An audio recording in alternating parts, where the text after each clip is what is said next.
نحمده ونصلي على رسوله الكريم أما بعد فأعوذ بالله من الشيطان الرجيم بسم الله الرحمن الرحيم وعن سعد بن عبادة رضي الله تعالى عنه قال يا رسول الله إن أم سعد ماتت فأي الصدقة أفضل قال الماء فحرف بئرا وقال هذه لأم سعد صدق الله العلي العظيم۔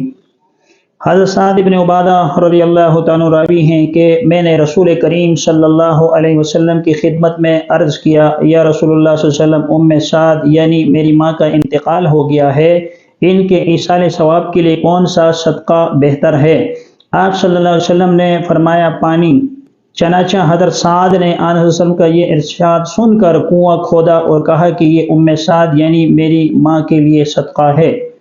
اس حدیث کو سنن نبی داؤد نے بیان فرمایا ہے کہ حضرت سعد رضی اللہ تعالیٰ عنہ آئے اور رسول اللہ صلی اللہ علیہ وسلم کے سامنے فرمانے لگے یا رسول اللہ صلی اللہ علیہ وسلم میری والدہ کا انتقال ہو چکا ہے، میں کیا صدقہ کروں کہ میرے والدہ کے لیے وہ ایصال ثواب کا ذریعہ بن جائے اور میری والدہ کو راحت اور سکون پہنچے اور اس کی آنکھیں ٹھنڈی ہو؟ تو آپ صلی اللہ علیہ وسلم نے ارشاد فرمایا کہ ان کے لیے کنواں کھودا جائے۔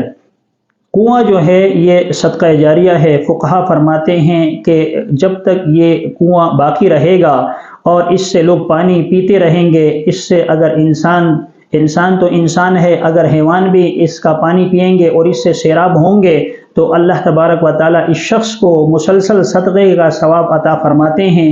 جس شخص نے کنواں کھودا ہے اللہ تبارک و تعالیٰ اسے بھی اجر عطا فرماتے رہتے ہیں، اور جس شخص کے نام پر یہ کنواں کھودا گیا اللہ تبارک و تعالیٰ اس شخص کے لیے چاہے وہ مرد ہو چاہے عورت ہو اللہ تبارک و تعالیٰ اسے مسلسل ثواب عطا فرماتے رہتے ہیں۔ تو یہ ایک بہترین صدقہ ہے کنواں، کیونکہ ہر انسان کی کوئی نہ کوئی ضرورت ہوتی ہے اور پانی ایک ایسی ضرورت ہے جو ہر جاندار کے لیے ضروری ہوا کرتا ہے۔ پانی کے بغیر زندگی اجیرن ہے اور پانی کے بغیر زندگی گزارنا ناممکن ہے، کیونکہ بہت سارے حیوانات ایسے ہیں جن کی غذائیں مختلف ہے لیکن پانی کی ضرورت انہیں بھی پیش آتی ہے۔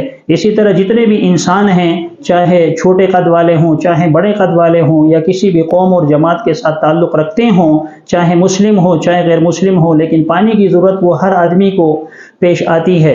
لہٰذا پانی ایک ایسی ضرورت ہے اور ایسا صدقہ ہے کہ اگر اسے کوئی آدمی اپنی آخرت کے لیے صدقہ جاریہ بنائے گا تو مسلسل اللہ تبارک و تعالیٰ اس کا ثواب اسے عطا فرماتے رہتے ہیں۔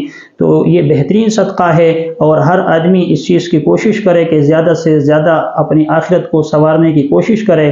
اللہ تبارک و تعالیٰ ہمیں بھی ایسے کام کرنے کی توفیق عطا فرمائے جس سے ہماری آخرت سنور جائے۔ آمین وآخر دعوانا ان الحمد للہ رب العالمین۔ Thanks for watching. Kindly subscribe to Ru Kabuli on YouTube.